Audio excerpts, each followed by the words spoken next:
সুন্দর এই গ্রামটির নাম রামকৃষ্ণপুর। এই গ্রামটি যশোর জেলার চৌগাছা উপজেলার সুখপুকুরিয়া ইউনিয়নে অবস্থিত। এই গ্রামটি বেশি পরিচিতি পেয়েছে 1971 সালে পাক সেনারা একসাথে 6 জনকে যে গণকবর দিয়েছিল সেটির কারণে, যেটি ইতিহাসের পাতায় খচিত রয়েছে।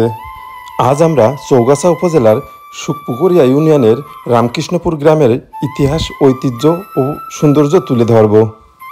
এছাড়া এই রামকৃষ্ণপুর গ্রামে যে একটি গণকবর আছে, সেই গণকবরের ইতিহাস সম্পর্কে একটু জানব। রামকৃষ্ণপুর গ্রামটি একটি সীমান্তবর্তী গ্রাম। চারপাশে সবুজ গাছপালা ও মাঠঘাট গ্রামটিকে আরও সৌন্দর্য বাড়িয়ে দিয়েছে। গ্রামটিতে ঢুকলেই সুন্দর একটি ঈদগাহ মিনার চোখে পড়বে, যা গ্রামটিকে আরও সৌন্দর্য করেছে।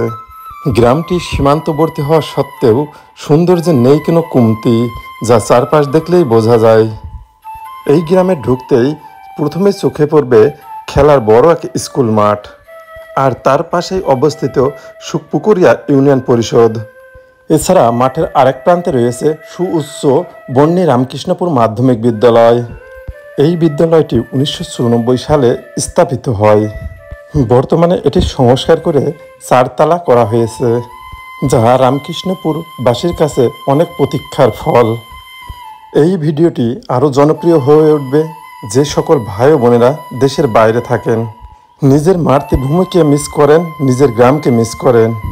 এই বিদ্যালয়ের এক পাশে রয়েছে সুন্দর একটি শহীদ মিনার। সব কিছু মিলিয়ে বিদ্যালয়টি একটি মনোরম পরিবেশ সৃষ্টি করেছে।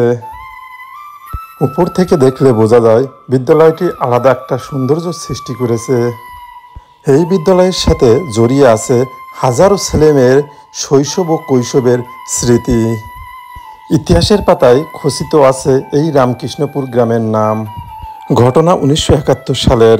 মুক্তিযুদ্ধে জড়িত থাকার অপরাধে যশোরের চৌগাছা উপজেলার রামকৃষ্ণপুর গ্রামের মাঠে মুক্তিযোদ্ধা পরিবারের 6 সদস্যকে ধরে এনে পাকিস্তানি সেনা ও তাদের স্থানীয় দালাল রাজাকাররা গুলি করে হত্যা করে।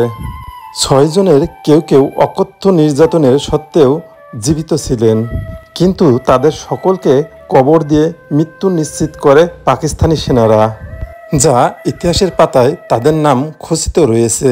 মুক্তিযুদ্ধ পরবর্তী প্রায় 45 বছর গণকবরটি ছিল অযত্ন, অবহেলা আর বন জঙ্গলে ঢাকা।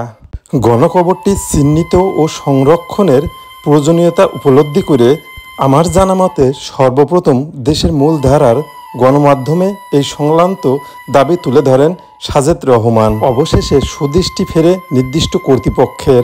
যশোর জেলা পরিষদের অর্থায়নে 2017-18 অর্থ বছরে নির্মিত হয়েছে স্মৃতিস্তম্ভ, কবর পাকাকরণ ও পাশাপাশি রাখা হয়েছে শিশুদের বিনোদনের ব্যবস্থা। তবে গণকবর এলাকাটি দৃষ্টিনন্দন হলেও যাতায়াতের জন্য নেই কোনো সড়ক। এছাড়া এই গ্রামে একটি প্রাইমারি স্কুল রয়েছে। এটি 1943 সালে স্থাপিত হয়। এই বাজারের পাশেই রয়েছে একটি বিজিবি ক্যাম্প।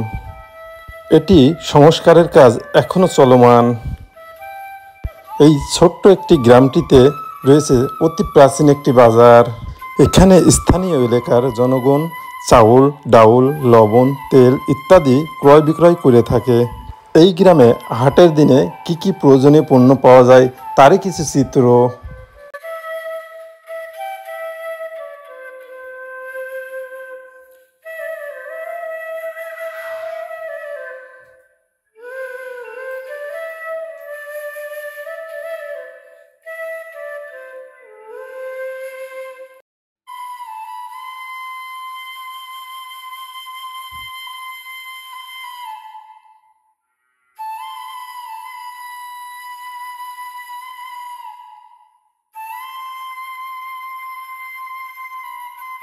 বাজারের ভিতরে রয়েছে অতি নান্দনিক একটি জামে মসজিদ। গ্রামটি উপর থেকে দেখলে মনে হবে রূপকথা সেই গল্পের মতন গ্রাম। গ্রামের বাজারটি কতটা প্রাচীন তার একটি নিদর্শন।